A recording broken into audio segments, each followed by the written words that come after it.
We start in Israel, where the American Secretary of State Marco Rubio has arrived as anger in the Middle East grows after Israel's attack on Tuesday, which targeted the Hamas leadership in Doha. Marco Rubio's two-day visit was scheduled well before Israel's attack in Qatar, which killed several lower-ranking members of Hamas, but which the group claims its leadership survived.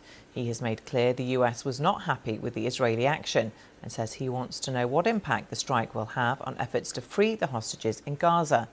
Qatar has reacted furiously and, following emergency summit in the UN this week, has now convened a meeting of Gulf leaders on Monday to discuss possible reprisals. Our correspondent in Jerusalem, Wira Davis, told us more about what we can expect from Marco Rubio's visit.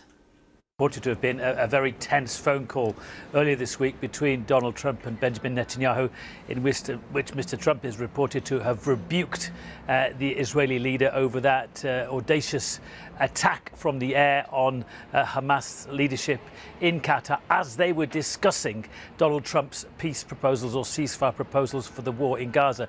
The Americans made it clear they were very unhappy with that. That was repeated by Mr. Rubio before he set out for Israel. However, what Mr. Rubio also said was that, United States still supports Israel in its ambitions for the war in Gaza, the return of the hostages and the defeat of Hamas. America is concerned, I think, about the war dragging on and the failure to reach a ceasefire agreement. To that end, of course, Israel has intensified its military campaign in Gaza, issued another evacuation order for Gaza City this morning, and is the expected demolition of another tall high-rise building in Gaza City. So the war is intensifying, the war is continuing, but I don't think you're going to hear much public criticism, at least, of the Israelis from Mr. Rubio today. Prime Minister Netanyahu has said the operation on Tuesday would remove the main obstacle to ending the war.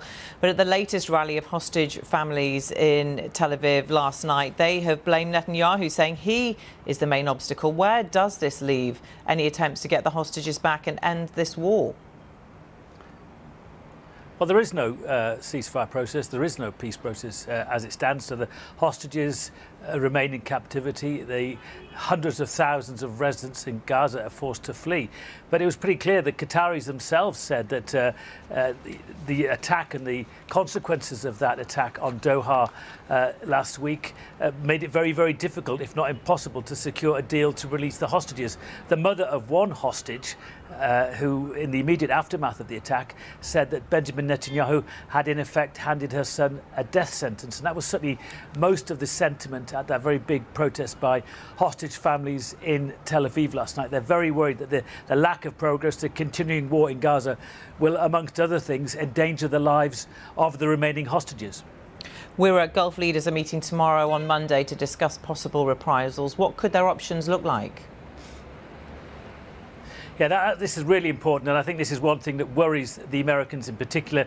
The Americans do have very good relations with the Qataris. There's a huge American airbase in Qatar, and the potential fallout across the region will worry the Americans. Donald Trump is trying to make trade deals across the region. He's trying to expand accords with Arab countries, and if they were to backtrack from some of those deals, like the Abraham Accords, it would really, I think, annoy the Americans. And there's also the wider context as well.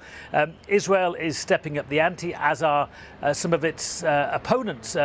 Countries around the world who are allies of Israel, like Britain, France and Spain and Canada, are now saying they're going to recognise a Palestinian state at the UN General Assembly later this month. That has really annoyed the Americans, the Israelis. The Americans don't agree with it, and the Israelis say that as a result of that, they're now considering partial or full annexation of the occupied Palestinian West Bank. If that was to happen, not only would it in effect kill any chances of a two-state solution, it would also have huge regional repercussions with further diplomatic responses from around the region. So it's a very tense time at which Mr. Rubio arrives, with some very difficult diplomatic problems for him to negotiate.